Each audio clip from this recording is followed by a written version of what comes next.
Irānas karš pēdējās pāris dienās ir bijis kā viesulis, taču amerikāņu virsnieks, kurš pēc sava F-15 avārijas bija palicis ienaidnieka aizmugurē, ir izglābts.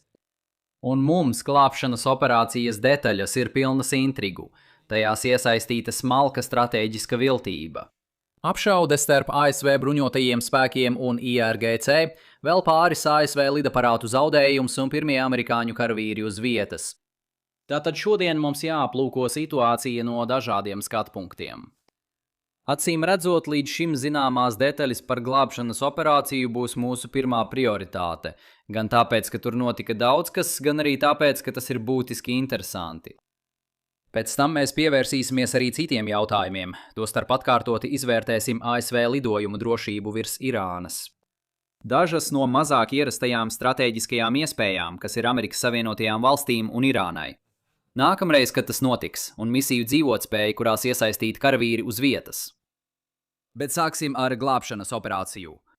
Šis stāsts sākas 3. aprīlī, kad Irānā netālu no Persijas līča ziemeļiem avarēja F-15, par kuru tika ziņots, ka to notriecis kāds Irānas pārtvērēja lidmašīna. Ar to vairāk pēc brīžā. Pilots, kura katapultēšanās sēdeklis redzams šeit, tika nekavējoties izglābts. Ātrās atgriešanās iemesls nav skaidrs, taču iespējams izskaidrojums ir tas, ka viņš nolaidās drošā teritorijā un tika atrasts pirms Irānas spēki viņu varēja izsekot. Ieroču sistēmas virsnieks arī katapultējās, taču palika pazudis, kas izraisīja 2 dienu drāmu.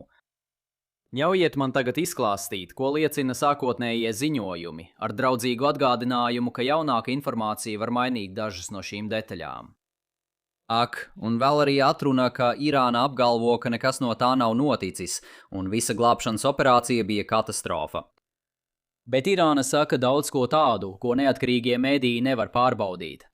Tātad, pretēji dezinformācijas botiem, kas ir pārņēmuši visus sociālos tīklus, mēs šeit darīsim visu iespējamo, lai šos apgalvojumus ignorētu.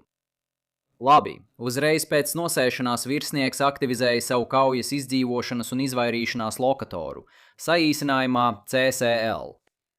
Tas darbojas kā bāka ASV meklēšanas un glābšanas operācijām, lai atrastu notriektos personāla locekļus. Pirms tika izstrādāta tā melnā kaste, ko jūs redzat, iepriekšējām bākām bija problēma, ka tās raidīja vispārēju signālu, kas nozīmē, ka pretinieka spēki arī varēja to izmantot, lai pirmie nonāktu notikuma vietā, izmantojot priekšrocības savā teritorijā un tam līdzīgi. CCL cenšas ierobežot signālu tikai aviātora sabiedrotajiem, izmantojot šifrēšanas tehnoloģiju un ierobežojot pārraides uz īsiem impulsiem. Ieroču sistēmu virsnieks tad paslēpās uz 7000 pēdu augstas kalnu grēdas un gaidīja glābšanu. Jāatzīmē, ka tie ir tie paši kalni, kas pirms vairāk nekā 30 gadiem traucēja Irākas mēģinājumam iebrukt Irānā. CCL darbojās, kā bija paredzēts. Savienotās valstis uzreiz zināja pazudušā ieroču sistēmu virsnieka atrašanās vietu. Tomēr šeit ir liela stratēģiska problēma. Pat ja bāka tikai norāda, kur virsnieks slēpjas, jūsu darbības var arī atklāt viņa atrašanās vietu. Piemēram, ja jūs ar helikopteru tieši aizlidojat pie viņa, bet tad saprotat, ka tajā brīdī nav droši nolaisties, tad ik viens, kas vēro šo helikopteru, precīzi zina, kurp doties. Tad jums rodas problēma, ka jāizcīna ceļš cauri vēl lielākam personāla skaitam, pieņemot, ka ienaidnieks vispirms nenotver virsnieku. Tātad, šķiet, ka piektdienas un sestdienas laikā mēs redzam gan reālu gaisa atbalstu notriektās lidmašīnas virsniekam, gan novirzošas meklēšanas operācijas, lai maldinātu Irānu. Tas ietvēra CIP informācijas kampaņas uzsākšanu Irānas iekšienē, lai mulsinātu ienaidnieka spēkus par notiekošo. Īpaši tika izmantots māņu manevrs par to, ka virsnieks pametis teritoriju ar sauszemes konvoju, cenšoties pārliecināt Irānu meklēt Meto. Starp citu, tas būtu ļoti dīvains mēģinājums. Par to vairāk runāsim, kad apspriedīsim karavīru klātbūtni uz vietas. Jebkurā gadījumā glābšanas operācijas aizkavēšanās turpinājās, līdz pietiekams skaits Irānas spēku tika atspiesti vai citādi iznīcināti, un šeit atkal galveno lomu uzņēmās A-10 Warthog lidmašīnas. ASV šķiet ir iesaistījusies cīņās arī ar IRGC spēkiem. Tad, kaut kad svētdienas pirmsrīta ausmā, jūras spēku sīla 6. vienība devās uzbrukumā.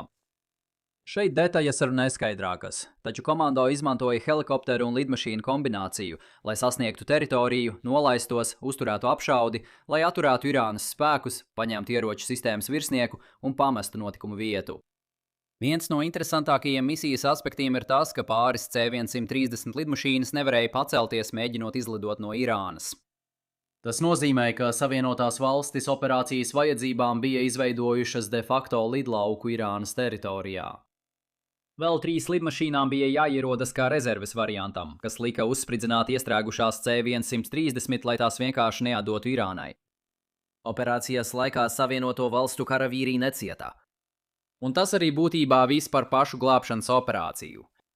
Es šeit atstāšu Donalda Trumpa Truth Social ierakstu, kurā viņš paziņo par operāciju, tiem no jums, kuriem acīm redzot ir daudz brīva laika, bet pārsteidzošā kārtā par uzmanību šim jautājumam pateicību nesaņems. Lai vai kā, tagad, kad šī sāga ir noslēgusies, jūs tūlīt redzēsiet bezgalīgu pašpārliecinātu viedokļu straumi par to, ko tas liecina par karu. Ja jūs man tagad ļausiet minūtī, ļaujiet man visus saniknot, norādot, ka patiesība nav galējībās. Kad piekdien avarēja F-15, es uzsvēru procesa, nevis rezultātu nozīmi, proti koncentrēties mazāk uz veiksmi konkrētā iznākumā un vairāk uz strukturālo procesu, kas rada to, ko mēs novērojam. Tas joprojām attiecas arī šeit. Tas, ka šī meklēšanas un glābšanas operācija noritēja pēc plāna, nenozīmē, ka arī nākamā noritēs pēc plāna. Tomēr koncentrēšanās uz procesu joprojām ļauj būt piesardzīgi optimistiskiem attiecībā uz Amerikas Savienotajām valstīm. Līdz marta vidum ASV militārie spēki bija veikuši aptuveni 6000 izlidojumu virs Irānas. Jaunāki dati nav pieejami, taču piesardzīgs novērtējums varētu būt ap 10 000 šodien. 3 gadījumi, kad pretinieks notrieca lidaparātus šajā periodā, nozīmē 0,03% neveiksmes rādītāju. Tas ir pārsteidzoši labs rezultāts. Savienotās valstis joprojām dominē debesīs, taču jāatceras, ka dominancē nenozīmē neuzvaramību. Salīdzinājumam jāatzīmē, ka uzticamus datus par šo jautājumu ir grūti iegūt. Krievijas neveiksmju līmenis pirmajā iebrukuma Ukrainā mēnesī bija aptuveni no 0,5% līdz 1,5%. Tātad Savienotajām valstīm Irānā klājas par kārtu labāk. Tas nozīmē, ka 0,03% neveiksmju līmenis nozīmē, ka agrāk vai vēlāk vēl viena lidmašīna tiks notriekta. Varbūt nākamreiz tas nenotiks attālā reģionā, un IRGC ātri sagūs pilotu. Tādējādi Baltajam namam joprojām ir jāuztraucas par politiskajām sekām, kas no tā izriet, un jāapsver, kad šajā kontekstā pārtraukt plašāku kara kampaņu. Runājot par nākotnes situācijām aiz ienaidnieka līnijām, vēlos norādīt, ka šeit abas puses var pieņemt dažas interesantas stratēģijas, ja to operatīvā drošība ir pietiekami laba. Galvenā problēma, ja Irāna sagūstītu kara gūstekni, ir propagandas vērtība, ko tas radītu. Un noteikti, ilgtermiņā tas ir virziens, kurā valdība dotos. Tomēr īstermiņā jūs varētu visu šo lietu paturēt slepenībā. Ļaujiet Savienotajām valstīm ticēt, ka pazudušais aviators joprojām ir tur ārā un izmisīgi gaida glābšanu. Tas piesaistītu papildu ASV lidmašīnas, kuras iespējams neievērotu tik stingrus drošības standartus kā parasti. Savukārt Irāna varētu izraisīt domino efektu, kur pēc pirmās notriektās lidmašīnas tiktu notriekta vēl viena un tā tālāk. Bija dažas spekulācijas, ka tas jau notika pirms virsnieka izglābšanas agrā svētdienas rītā, taču raugoties atpakaļ, tas acīm redzam bija maldīgi. Tas arī pieņem, ka Irānai ir efektīvas pretgaisa aizsardzības spējas, taču raugoties no Irānas skatpunkta, 0,03% panākumu līmenis liek par to šaubīties. Tikmēr ir vēl viena iespēja, kas virzās pretējā virzienā. Pieņemsim, ka Savienotās valstis klusām atguva šo virsnieku.